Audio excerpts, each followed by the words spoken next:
hi, is Charlie there? And your wife will go, no, I'm serious. I'd call her before they do it. Sorry, I'm laughing. But no, I mean, they do this to most reporters. No, it's serious. They'll go, but I understand, but it sounds like a joke when I do it. The point is, hi, is Charlie there? No, he's not going to leave a message. Well, yeah, who's this? Well, this is his wife, Mrs. Skelton. That's impossible. I'm pregnant with his baby, and we're engaged. And then the woman will start crying and saying, well, I'll give you mine, And then they'll call up. If you have a little dog in the backyard, they'll say, I'm watching your little white dog right now. You're like, excuse me?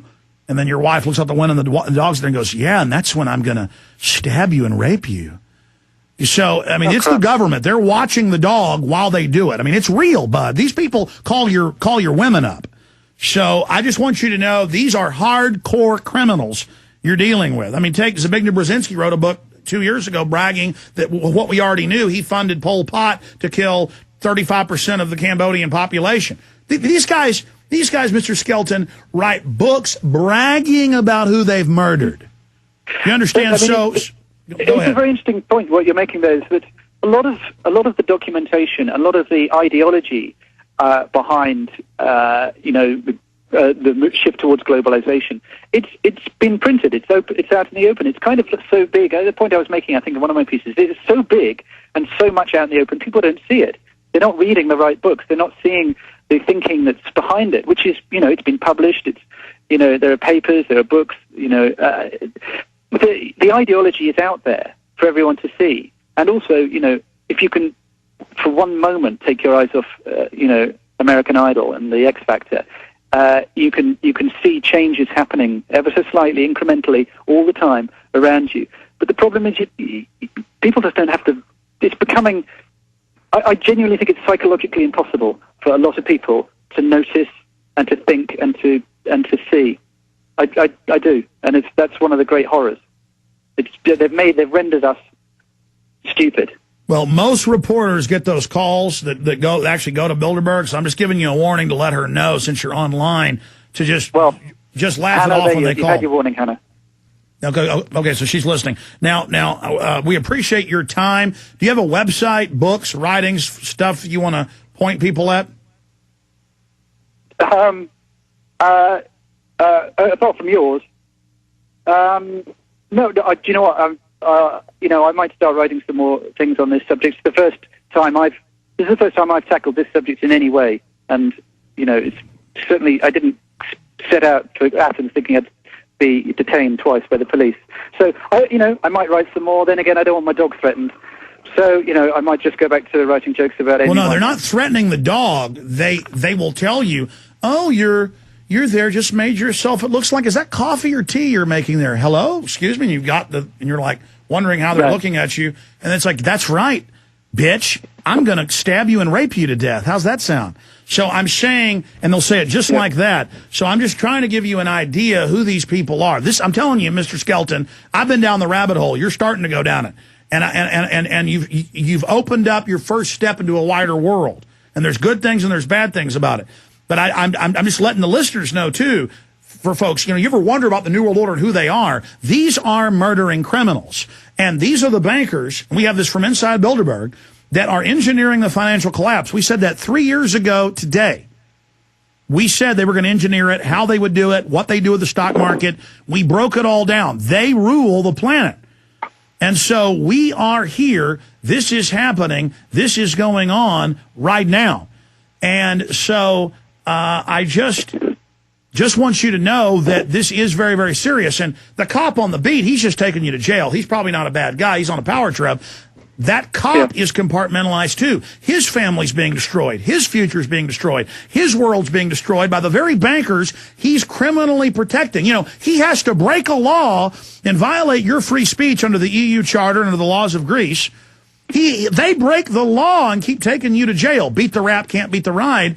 So they're committing crimes to destroy their own futures. I've just thought of a book I'd like to recommend. What book is that? Well, it's a little bit odd. You might think me recommending it, but I picked up a copy of the diaries of Goebbels, the German propagandist from World War II, one of the most evil men of all time, but also one of the most brilliant psychologists. And these papers were rescued after the war, and almost by chance. And what's revealed in his diaries is just one of the early exponents of propaganda, of mind manipulation, of the population control, giving and taking, guiding the public mind. And it's an extraordinary read, and I recommend everyone to just have a look at it, because you read it and you go, my God, this guy is he's one of the groundbreakers there. He's one of the groundbreakers. Well, you know who he cited? He cited Edward Bernays. I heard that today, actually, funnily enough. Yeah. Oh, so you were reading them? Yeah, I've actually read part of those. I didn't have time to read the whole book. Which book do you have? There's two books that I know of that have the writings of. Do you know what? I don't know. It's an old tattered Joseph copy that I found in a second-hand bookshop. Nazi propaganda Gauleiter. Stay there. Let's do one more segment. Charlie Skelton, you're a smart guy. Writer for London Guardian. Write for a lot of big publications. I'm not here preaching at you. I'm just telling you, I've been there. I've seen it. I can't believe how evil the globalists are, but they revel. They one-up each other on who is the most ruthless, who is the most corrupt. And Edward Bernays and Joseph Goebbels, that's 80-year-old stuff.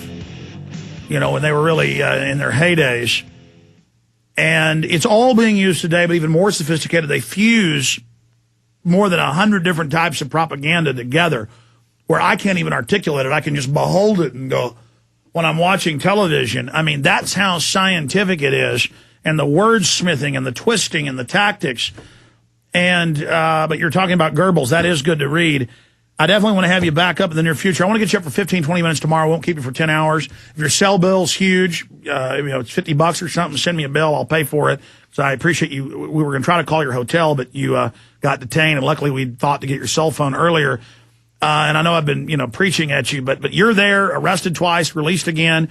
Have they won? I mean, are you not going back now, to the Bilderberg group meeting? I mean, I guess you could go buy a 100-pound, 200-pound digital zoom, a little bit better Sony one that has like a 50 zoom or something, and maybe have taxis drive by and take photos. Digitals are good at that. Don't let them stop you just because they've arrested you twice. Now, that's easy to say. I was only arrested once for 16 hours and didn't like it, or 15, 16, whatever. But so, I mean, where are you going from here? It's a good question. Have they won? And partially they had today. I didn't. I was intimidated enough not to go up to the gates of the hotel today. I was well away from it when I was detained for the second time. Because I was laughing through gritted teeth with the policewoman who was going, "I can't believe you're back again." And I was saying, "Look, I was trying not to be. I was trying not to be detained." But see, I would have told her it's your problem. What is this, Nazi Germany or Soviet Russia? I mean, folks, they're already censoring the internet. They're setting that up the same way China phased it in. The free speech zones, that started in Russia, then China. Listen, if you study this, Mr. Skelton, and you're there reading propaganda documents right now, that they phase this stuff in. If you're reading Goebbels' diaries, you see he talks about that. Yeah, I mean, information is the key thing, the holding back or sharing of information. And, insofar as the internet allows the sharing of viewpoints, of differing viewpoints and of information, different information, the key word being different, that's great. I don't know how long that difference is going to last. And I'd like to make a serious point here, which is that, it's very difficult to categorize the alternative media and people with alternative viewpoints as one thing. Whereas Bilderberg, they're sitting there and they are strategizing, and they, there is whatever you might think is happening, whatever you characterize the Bilderberg meeting as, you have to agree that some strategizing, some ideas, some forward thinking is being done. I mean, whether you think it's benign, malign, whatever. So this kind of strategy. Oh no, power brokers. I know. But these broad. They don't get together and talk about power. Sure, I know. So what? But on the point from you turn it around and you see what people like you and other alternative voices are saying. It's very difficult to strategize against that kind of serious, big money, strategizing that's going on their side. And one of the difficult things is that people have differences of opinion and people disagree. I disagree with my wife about aspects of September 11th, for example. We have I disagree about certain things about the importance of gun control, and my mind is slightly changing on that, I have to admit. But whilst we have differences